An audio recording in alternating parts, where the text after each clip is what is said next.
ദൈവത്തിൻ്റെ പരിശുദ്ധ നാമം മഹത്വപ്പെടുമാറാകട്ടെ. വേദപുസ്തകം ഒരു വർഷം കൊണ്ട് വായിച്ചു തീർക്കുന്ന ശുശ്രൂഷയുടെ ഭാഗമാണിത്. നിങ്ങളെ അതിലേക്ക് സ്വാഗതം ചെയ്യുന്നു. ഇന്ന് 19ാമത്തെ ദിവസം. നമുക്ക് വേദഭാഗത്തിലേക്ക് കടക്കാം. പുറപ്പാട് പുസ്തകം 5-ാമത്തെ അധ്യായം. അതിന് ശേഷം മോശയും അഹരോനും ചെന്ന് ഫറവോനോട്, മരുഭൂമിയിൽ എനിക്ക് ഉത്സവം കഴിക്കേണ്ടതിന് എൻ്റെ ജനത്തെ വിട്ടയക്കണം എന്നിപ്രകാരം ഇസ്രായേലിൻ്റെ ദൈവമായ യഹോവ കൽപ്പിക്കുന്നു എന്ന് പറഞ്ഞു. അതിന് ഫറവോൻ, ഇസ്രായേലിനെ വിട്ടയപ്പാൻ തക്കവണ്ണം ഞാൻ യഹോവയുടെ വാക്ക് കേൾക്കേണ്ടതിന് അവനാർ? ഞാൻ യഹോവയെ അറിയില്ല, ഞാൻ ഇസ്രായേലിനെ വിട്ടയക്കുകയുമില്ല എന്ന് പറഞ്ഞു. അതിന് അവർ, എബ്രായരുടെ ദൈവം ഞങ്ങൾക്ക് പ്രത്യക്ഷനായി വന്നിരിക്കുന്നു. അവൻ മഹാമാരിയാലോ വാളാലോ ഞങ്ങളെ ദണ്ഡിപ്പിക്കാതിരിക്കേണ്ടതിന് ഞങ്ങൾ 3 ദിവസത്തെ വഴി മരുഭൂമിയിൽ പോയി ഞങ്ങളുടെ ദൈവമായ യഹോവയ്ക്ക് യാഗം കഴിക്കട്ടെ എന്ന് പറഞ്ഞു. മിസ്രയീം രാജാവ് അവരോട്, മോശെ, അഹരോനെ, നിങ്ങൾ ജനങ്ങളെ വേല മെനക്കെടുത്തുന്നത് എന്ത്? നിങ്ങളുടെ ഊഴിയവേലയ്ക്ക് പോകുവിൻ എന്ന് പറഞ്ഞു. ദേശത്ത് ജനം ഇപ്പോൾ വളരെയാകുന്നു, നിങ്ങൾ അവരെ അവരുടെ ഊഴിയവേല മെനക്കെടുത്തുന്നു എന്നും ഫറവോൻ പറഞ്ഞു. അന്ന് ഫറവോൻ ജനത്തിൻ്റെ ഊഴിയ വിചാരകന്മാരോടും പ്രമാണികളോടും കൽപ്പിച്ചത് എന്തെന്നാൽ, ഇഷ്ടക ഉണ്ടാക്കുവാൻ ജനത്തിന് മുമ്പത്തെ പോലെ ഇനി വൈക്കോൽ കൊടുക്കരുത്. അവർ തന്നെ പോയി വൈക്കോൽ ശേഖരിക്കട്ടെ. എങ്കിലും ഇഷ്ടകയുടെ കണക്ക് മുമ്പിലത്തെ പോലെ തന്നെ അവരുടെ മേൽ ചുമത്തേണം. ഒട്ടും കുറയ്ക്കരുത്. അവർ മടിയന്മാർ. അതുകൊണ്ടാകുന്നു ഞങ്ങൾ പോയി ഞങ്ങളുടെ ദൈവത്തിന് യാഗം കഴിക്കട്ടെ എന്ന് നിലവിളിക്കുന്നത്. അവിടെ വേല അതിഭാരമായിരിക്കട്ടെ. അവർ അതിൽ കഷ്ടപ്പെടട്ടെ. അവർ വ്യാജവാക്കുകൾ കേൾക്കരുത്. അങ്ങനെ ജനത്തിൻ്റെ ഊഴിയ വിചാരകന്മാരും പ്രമാണികളും ചെന്ന് ജനത്തോട്, നിങ്ങൾക്ക് വൈക്കോൽ തരികയില്ല, നിങ്ങൾ തന്നെ പോയി കിട്ടുന്നിടത്തു നിന്ന് വൈക്കോൽ ശേഖരിപ്പിൻ, എങ്കിലും നിങ്ങളുടെ വേലയിലൊട്ടും കുറയ്ക്കയില്ല എന്ന് ഫറവോൻ കൽപ്പിക്കുന്നു എന്ന് പറഞ്ഞു. അങ്ങനെ ജനം വൈക്കോലിന് പകരം താളടി ശേഖരിപ്പാൻ മിസ്രയീം ദേശത്ത് എല്ലായിടവും ചിതറി നടന്നു. ഊഴിയ വിചാരകന്മാർ അവരെ ഹേമിച്ചു. വൈക്കോൽ കിട്ടിവന്നപ്പോൾ ഉള്ളതിന് ശരിയായി നിങ്ങളുടെ നിത്യവേല ദിവസവും തികയ്ക്കണം എന്ന് പറഞ്ഞു. ഫറവോന്റെ ഊഴിയ വിചാരകന്മാർ ഇസ്രായേൽ മക്കളുടെ മേൽ ആക്കിയിരുന്ന പ്രമാണികളെ അടിച്ചു. നിങ്ങൾ ഇന്നലെയും ഇന്നും മുമ്പിലത്തെ പോലെ ഇഷ്ടക തികയ്ക്കാഞ്ഞതെന്ത് എന്ന് ചോദിച്ചു. അതുകൊണ്ട് ഇസ്രായേൽ മക്കളുടെ പ്രമാണികൾ ചെന്ന് ഫറവോനോട് നിലവിളിച്ചു, അടിയങ്ങളോട് ഇങ്ങനെ ചെയ്യുന്നത് എന്ത്?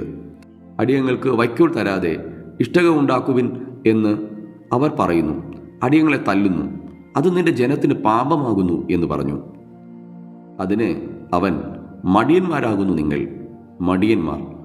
അതുകൊണ്ട് ഞങ്ങൾ പോയി യഹോവയ്ക്ക് യാഗം കഴിക്കട്ടെ എന്ന് നിങ്ങൾ പറയുന്നു.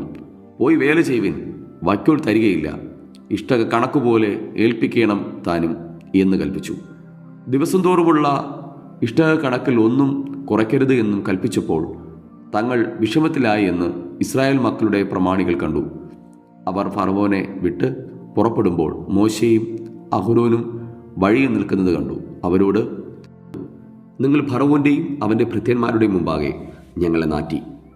ഞങ്ങളെ കൊല്ലുവാൻ അവരുടെ കയ്യിൽ വാൾ കൊടുത്തതുകൊണ്ട് യഹോവ നിങ്ങളെ നോക്കി ന്യായം വിധിക്കട്ടെ എന്ന് പറഞ്ഞു.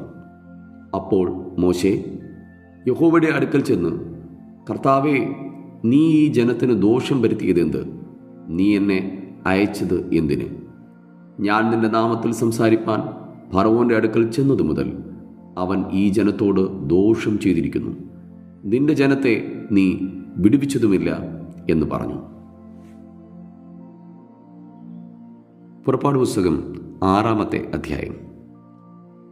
യഹോവ മോശയോട്, ഞാൻ ഫറവോനോട് ചെയ്യുന്നത് നീ ഇപ്പോൾ കാണും. ശക്തിയുള്ള കൈ കണ്ടിട്ട് അവൻ അവരെ വിട്ടയക്കും.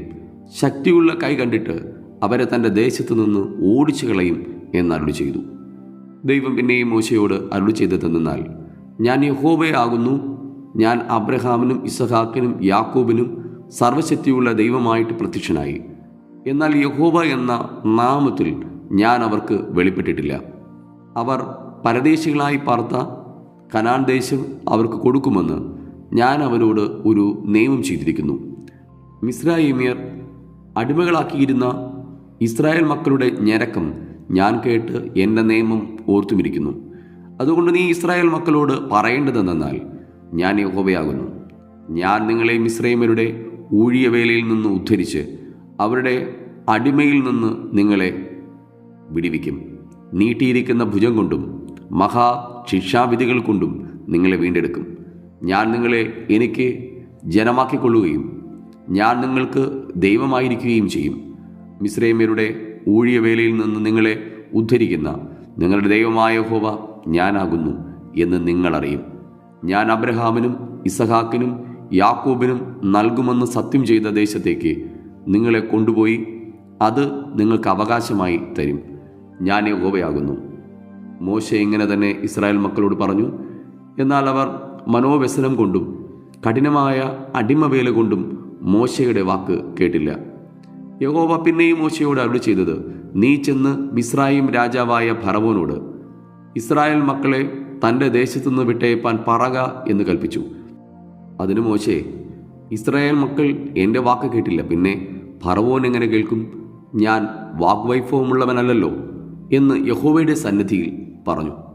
അനന്തരം യഹോവ മോശയോടും അഹരോനോടും അരുളി ചെയ്തു, ഇസ്രായേൽ മക്കളെ മിസ്രയീം ദേശത്തു നിന്ന് പുറപ്പെടുവിക്കേണ്ടതിന് അവരെ ഇസ്രായേൽ മക്കളുടെ അടുക്കിലേക്കും മിസ്രയീം രാജാവായ ഫറവോന്റെ അടുക്കിലേക്കും നിയോഗിച്ചയച്ചു. അവരുടെ കുടുംബത്തലവന്മാർ ആരെന്നാൽ, ഇസ്രായേലിൻ്റെ ആദ്യജാതനായ റൂബേന്റെ പുത്രന്മാർ ഹാനോക്ക്, ഫല്ലു, ഹെസ്രോൻ, കർമ്മി. ഇവ റൂബേന്റെ കുലങ്ങൾ. ശിമയോന്റെ പുത്രന്മാർ യമുവേൽ, യാമീൻ, ഓഹദ്, യാഖീൻ, സോഹർ. കനാന്യ സ്ത്രീയുടെ മകനായ ശൗൽ. ഇവ ശിമയോന്റെ കുലങ്ങൾ. വംശപാരമ്പര്യപ്രകാരം ലേവിയുടെ പുത്രന്മാരുടെ പേരുകളിവ: ഗേർഷോൻ, കഹാത്ത്, മെരാരി. ലേവിയുടെ ആയുഷ്കാലം 137 സംവത്സരം ആയിരുന്നു. ഗെർഷോന്റെ പുത്രന്മാർ കുടുംബസഹിതം ലിബ്നിയും ശിമേയും ആയിരുന്നു. കാഹത്തിന്റെ പുത്രന്മാർ അമ്രാം, ഇസ്ഹാർ, ഹെബ്രോൻ, ഉസിയേൽ. കാഹത്തിന്റെ ആയുഷ്കാലം 133 സംവത്സരം. മെരാരിയുടെ പുത്രന്മാർ മഹ്ലി, മൂഷി. ഇവർ വംശപാരമ്പര്യപ്രകാരം ലേവിയുടെ കുലങ്ങളാകുന്നു. അമ്രാം തൻ്റെ പിതാവിൻ്റെ സഹോദരിയായ ഏഖേബേദിനെ വിവാഹം കഴിച്ചു. അവൾ അവന് അഹരോനെയും മോശയെയും പ്രസവിച്ചു. അമ്രാമിൻ്റെ ആയുഷ്കാലം 137 സംവത്സരമായിരുന്നു. ഇസ്ഹാരിൻ്റെ പുത്രന്മാർ കോരഹ്, നേഫെഗ്, സിക്രി. ഉസിയേലിൻ്റെ പുത്രന്മാർ മീശായേൽ, എൽസാഫാൻ, സിത്രി, അഹരോൻ. അമ്മീനാദാബിൻ്റെ മകളും നഹശോന്റെ സഹോദരിയുമായ എലീഷേബയെ ഭാര്യയായി പരിഗ്രഹിച്ചു. അവൾ അവന് നാദാബ്, അബീഹു, ഏലയാസർ, ഇഥാമാർ എന്നിവരെ പ്രസവിച്ചു. കോരഹിന്റെ പുത്രന്മാർ അസൂർ, എൽക്കാന, അബിയാസാഫ്. ഇവ കോരഹ്യ കുലങ്ങൾ. അഹരോന്റെ മകനായ ഏലയാസർ ഫൂദിയേലിൻ്റെ പുത്രിമാരിൽ ഒരുത്തിയെ വിവാഹം കഴിച്ചു. അവൾ അവന് ഫീനോഹാസിനെ പ്രസവിച്ചു. ഇവർ കുലം കുലമായി ലേവിയ കുടുംബ തലവന്മാരാകുന്നു. നിങ്ങൾ ഇസ്രായേൽ മക്കളെ ഗണം ഗണമായി മിസ്രയീം ദേശത്തു നിന്ന് പുറപ്പെടുവിപ്പിനെന്ന് യഹോവ കൽപ്പിച്ച അഹരോനും മോശയും ഇവർ തന്നെ. ഇസ്രായേൽ മക്കളെ മിസ്രയീമിൽ നിന്ന് പുറപ്പെടുവിപ്പിൻ. മിസ്രയീം രാജാവായ ഫറവോനോട് സംസാരിച്ചവൻ ഈ മോശയും അഹരോനും തന്നെ. യഹോവ മിസ്രയീം ദേശത്ത് വെച്ച് മോശയോട് അരുളി ചെയ്ത നാളിൽ, ഞാൻ യഹോവയാകുന്നു. ഞാൻ നിന്നോട് കൽപ്പിക്കുന്നതൊക്കെയും നീ മിസ്രയീം രാജാവായ ഫറവോനോട് പറയണമെന്ന് യഹോവ മോശയോട് കൽപ്പിച്ചു. അതിന് മോശെ, ഞാൻ വാഗ്വൈഭവമില്ലാത്തവൻ, ഫറവോൻ എൻ്റെ വാക്ക് എങ്ങനെ കേൾക്കും എന്ന് യഹോവയുടെ സന്നിധിയിൽ പറഞ്ഞു. പുറപ്പാട് പുസ്തകം 7-ാമത്തെ അധ്യായം. യഹോവ മോശയോട് അരുളി ചെയ്തത്, നോക്ക്, ഞാൻ നിന്നെ ഫറവോന് ദൈവമാക്കിയിരിക്കുന്നു. നിന്റെ സഹോദരൻ അഹരോൻ നിനക്ക് പ്രവാചകനായിരിക്കും. ഞാൻ നിന്നോട് കൽപ്പിക്കുന്നതൊക്കെയും നീ പറയണം. നിന്റെ സഹോദരനായ അഹരോൻ ഇസ്രായേൽ മക്കളെ തൻ്റെ ദേശത്തു നിന്ന് വിട്ടയപ്പാൻ ഫറവോനോട് പറയണം. എന്നാൽ ഞാൻ ഫറവോൻ്റെ ഹൃദയം കഠിനമാക്കും. മിസ്രയീം ദേശത്ത് എൻ്റെ അടയാളങ്ങളും അത്ഭുതങ്ങളും പെരുക്കും. ഫറവോൻ നിങ്ങളുടെ വാക്ക് കേൾക്കുകയില്ല.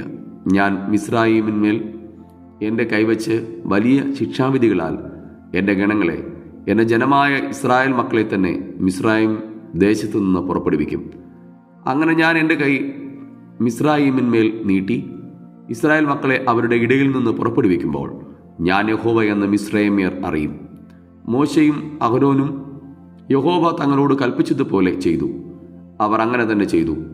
അവർ ഫറവോനോട് സംസാരിച്ച കാലത്ത് മോശയ്ക്ക് 80 വയസ്സും അഹരോന് 83 വയസ്സും ആയിരുന്നു. യഹോവ മോശയോടും അഹരോനോടും, ഫറവോൻ നിങ്ങളോട് ഒരു അത്ഭുതം കാണിപ്പിൻ എന്ന് പറഞ്ഞാൽ നീ അഹരോനോട് നിന്റെ വടിയെടുത്ത് ഫറവോന്റെ മുമ്പാകെ നിലത്തിടുക എന്ന് പറയണം. അത് ഒരു സർപ്പമായി തീരും എന്ന് കൽപ്പിച്ചു. അങ്ങനെ മോശയും അഹരോനും ഫറവോന്റെ അടുക്കൽ ചെന്നു. യഹോവ തങ്ങളോട് കൽപ്പിച്ചതുപോലെ ചെയ്തു. അഹരോൻ തൻ്റെ വടി ഫറവോന്റെയും അവൻ്റെ ഭൃത്യന്മാരുടെ മുമ്പാകെ നിലത്തിട്ടു. അത് സർപ്പമായി തീർന്നു. അപ്പോൾ ഫറവോൻ വിദ്വാൻമാരെയും ക്ഷുദ്രക്കാരെയും വിളിപ്പിച്ചു. മിസ്രയീമ്യ മന്ത്രവാദികളായ ഇവരും തങ്ങളുടെ മന്ത്രവാദത്താൽ അതുപോലെ ചെയ്തു. അവർ ഓരോരുത്തൻ താന്താൻ്റെ വടി നിലത്തിട്ടു. അവയും സർപ്പങ്ങളായി തീർന്നു. എന്നാൽ അഹരോന്റെ വടി അവരുടെ വടികളെ വിഴുങ്ങിക്കളഞ്ഞു. ഫറവോന്റെ ഹൃദയമോ യഹോവ അരുളി ചെയ്തതുപോലെ കഠിനപ്പെട്ടു. അവൻ അവരെ ശ്രദ്ധിച്ചതുമില്ല. അപ്പോൾ യഹോവ മോശയോട് അരുളി ചെയ്തത്, ഫറവോന്റെ ഹൃദയം കഠിനപ്പെട്ടിരിക്കുന്നു. ജനത്തെ വിട്ടയപ്പാൻ അവന് മനസ്സില്ല. രാവിലെ നീ ഫറവോന്റെ അടുക്കൽ ചെല്ലുക. അവൻ വെള്ളത്തിൻ്റെ അടുക്കൽ ഇറങ്ങി വരും. നീ അവനെ കാണുവാൻ നദീതീരത്ത് നിൽക്കണം. സർപ്പമായി തീർന്ന വടിയും കയ്യിൽ എടുത്തു കൊള്ളണം. അവനോട് പറയേണ്ടത് എന്തെന്നാൽ, മരുഭൂമിയിൽ എന്നെ ആരാധിപ്പാൻ എൻ്റെ ജനത്തെ വിട്ടയക്ക എന്ന് കൽപ്പിച്ച് എബ്രായരുടെ ദൈവമായ യഹോവ എന്നെ നിന്റെ അടുക്കൽ അയച്ചു. നീയോ ഇതുവരെ കേട്ടില്ല. ഞാൻ യഹോവ എന്ന് നീ ഇതിനാൽ അറിയും എന്നിങ്ങനെ യഹോവ കൽപ്പിക്കുന്നു. ഇതാ, എൻ്റെ കയ്യിലുള്ള വടികൊണ്ട് ഞാൻ നദിയിലെ വെള്ളത്തിലടിക്കും. അത് രക്തമായി തീരും. നദിയിലെ മത്സ്യം ചാകും. നദി നാറും. നദിയിലെ വെള്ളം കുടിപ്പാൻ മിസ്രയീമ്യർക്ക് അറപ്പ് തോന്നും. യഹോവ പിന്നെ മോശയോട്, നീ അഹരോനോട് പറയേണ്ടതെന്നാൽ, നിന്റെ വടിയെടുത്തിട്ട് മിസ്രയീമിലെ വെള്ളത്തിന്മേൽ അവിടെ നദി, പുഴ, കുളം എന്നിങ്ങനെ അവിടെ സകല ജലാശയങ്ങളുടെ മേലും കൈനീട്ടുക. അവ രക്തമായി തീരും. മിസ്രയീം ദേശത്ത് എല്ലായിടവും മരപാത്രങ്ങളിലും കൽപാത്രങ്ങളിലും രക്തമുണ്ടാകും എന്ന് കൽപ്പിച്ചു. മോശയും അഹരോനും യഹോവ കൽപ്പിച്ചതുപോലെ ചെയ്തു. അവൻ ഫറവോന്റെയും അവൻ്റെ ഭൃത്യന്മാരുടെ മുമ്പാകെ വടി ഓങ്ങി നദിയിലുള്ള വെള്ളത്തിന്മേലടിച്ചു. നദിയിലുള്ള വെള്ളമൊക്കെയും രക്തമായി തീർന്നു. നദിയിലെ മത്സ്യം ചാകുകയും നദി നാറുകയും ചെയ്തു. നദിയിലെ വെള്ളം കുടിപ്പാൻ മിസ്രയീമ്യർക്ക് കഴിഞ്ഞില്ല. മിസ്രയീം ദേശത്ത് എല്ലായിടവും രക്തമുണ്ടായിരുന്നു. മിസ്രയീമ്യ മന്ത്രവാദികളും തങ്ങളുടെ മന്ത്രവാദത്താൽ അതുപോലെ ചെയ്തു. എന്നാൽ യഹോവ അരുളി ചെയ്തിരുന്നത് പോലെ ഫറവോന്റെ ഹൃദയം കഠിനപ്പെട്ടു. അവൻ അവരെ ശ്രദ്ധിച്ചതുമില്ല. ഫറവോൻ തിരിഞ്ഞു തൻ്റെ അരമനയിലേക്ക് പോയി. ഇതും അവർ ഗണ്യമാക്കിയില്ല. നദിയിലെ വെള്ളം കുടിപ്പാൻ കഴിവില്ലായകൊണ്ട് മിസ്രയീമ്യർ എല്ലാവരും കുടിപ്പാൻ വെള്ളത്തിനായി നദിക്കരിയെയൊക്കെയും ഓലി കുടിച്ചു. ഇവിടെ ഇന്നത്തേക്കുള്ള വായനഭാഗം വായിച്ച് അവസാനിക്കുകയാണ്. ഈ തിരുവചന സത്യങ്ങളാൽ ദൈവം നമ്മേവരെയും അതിസമർത്ഥമായി അനുഗ്രഹിക്കുമാറാകട്ടെ. ആമേൻ.